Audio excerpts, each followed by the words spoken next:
he mentions extensively his time in the Maldive Islands.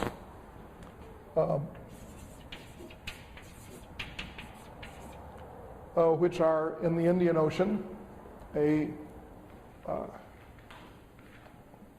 group of islands that are fairly numerous and barely above water. They are one of the most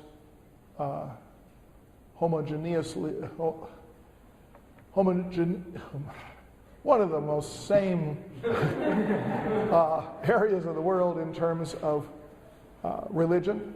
Everyone is a Muslim. And they are very conscious of that. And they talk about who it was who brought Islam to the Maldives.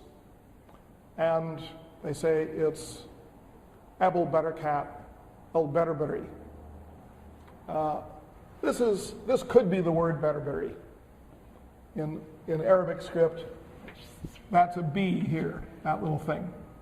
Or it's a T, or it's a TH, or it's a Y, depending on what dots you put on it. This letter here is either an R or a Z. Then we have another one, that's a B, a T, a TH, or a Y. And then we have another one that's an R or a Z. And then we have a good old familiar long I or Y. So they say, okay, you put dots here and you have Berberi. And so you say, okay, this is the guy who brought Islam to the Maldives, Berberi. Well, the I on the end means it's of or related to something.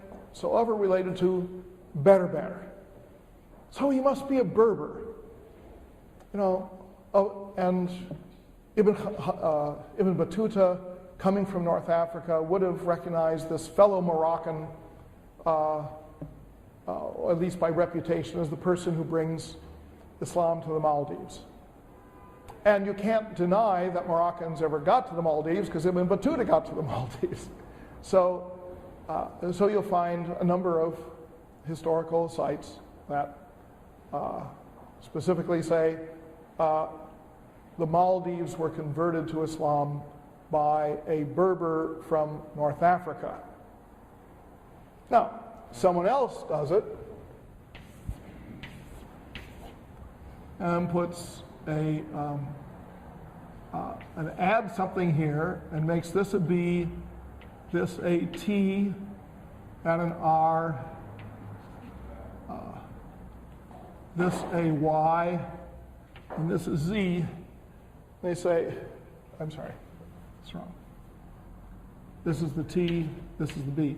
So they thought that's Tabriz.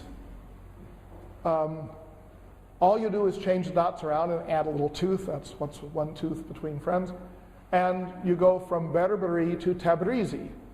Tabriz is the largest city in northwestern Iran. It is in Iranian Azerbaijan.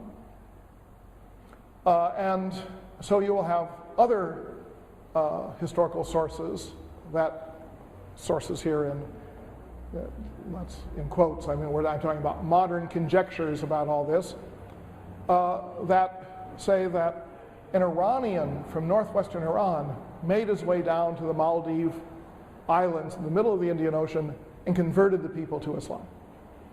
So it's either a Berber from Morocco, or it is an Iranian from Tabriz, or it's neither one.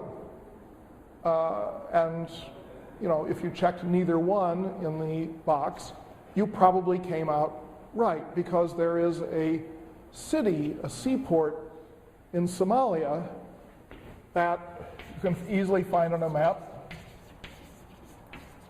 named Berbera.